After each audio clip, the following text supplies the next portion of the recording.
on the occasion of the launching of TOV Rhineland Philippines and Certif-ID International's initiative, Next Step Seafarers, Skills Development to Employment during the World Youth Skills Day on 15 July 2020.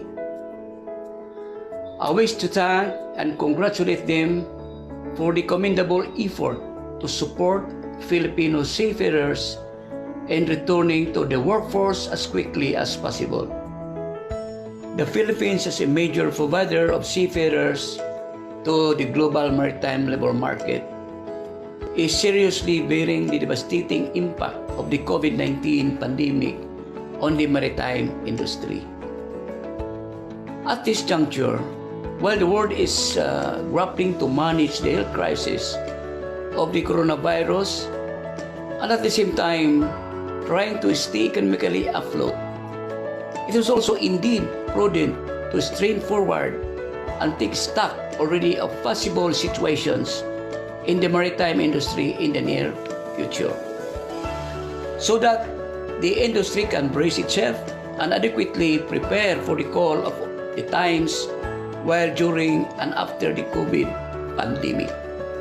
It is also worthwhile to bear in mind that amidst the difficulties, the maritime industry continues to play an essential role in the emergency response to the COVID-19 pandemic by facilitating transport of vital commodities and products. This is made possible with a lot of sacrifices by the industry, and in particular the seafarers who have been stuck at sea providing service to the world beyond their contact period and within a highly challenging situation. As we contemplate on what the maritime industry will bear after the COVID pandemic, we need to consider the impact of pandemic to the global economy and the maritime industry in particular. Highlight the fact that saving the world's seafarers redound to saving the supply system that they support, and to enhance resiliency of the maritime transport will require sustaining the capability development of the human capital in the maritime industry. In line with the initiative Next Step Seafarers, Skills Development to Employment, I will focus my inputs on the topic the maritime industry after COVID-19. On sustaining capability development for the maritime industries, human capital has a major thrust in enhancing sustainability and resilience of the maritime transport during and post-COVID. The closure of all educational and training institutions due to the COVID situation has accelerated the adoption of online learning by all, including other countries that have lagged in embracing digital evolution. Online delivery provides a safer alternative and a cost-effective solution to ensure that seafarers are able to renew mandatory training certificates during these extraordinary times and maintain proof of competence.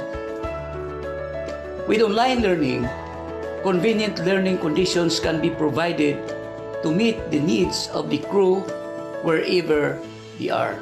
Moreover, the problem on the shortage of qualified maritime instructors to teach students and trainees in the traditional face-to-face setting is mitigated. Education and training institutions can tap senior marine officers from anywhere to be part of the pool of its teaching staff without need for them to be physically present in the training institution. The cost saving for employers and seafarers are important in these challenging times. Obvious savings come from reduced travel costs for seafarers and maritime instructors and the administration costs of educational institutions in maintaining buildings and training spaces. We at the National Maritime Polytechnic, the only government-owned maritime training and research center of the Philippines, will start to offer this quarantine online learning for the value-adding courses, at the same time, ramp up the development of purely online and blended learning platforms for the mandatory training courses. Meanwhile, post-enhanced community quarantine (ACQ) protocols have been put in place for the public, our clients, the seafarers, ensuring their safety and of everyone while availing of the face-to-face training for our existing training courses for officers and ratings in both deck and engine departments. Moreover, the way forward to further strengthen resiliency of the maritime industry is for nations to work in collaboration and in synergy with each other. The capability building of seafarers within a region through a highly interconnected distance learning platform among countries or member economies in order to reach seafarers across the region will have milestone impact in ensuring adequate supply of competent and competitive seafarers.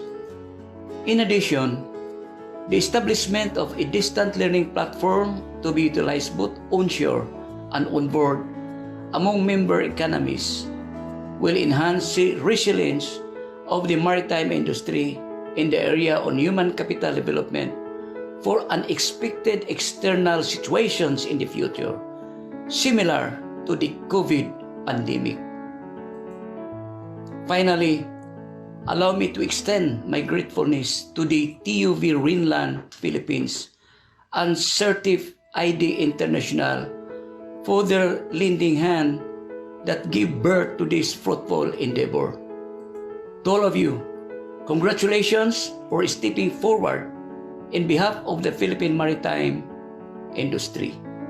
The National Maritime Polytechnic (NMP) firmly supports this noble undertaking and looks forward for more progressive initiatives and partnership with you all. Together, we will heal as one. Thank you. Mabuhay. Daghang salamat.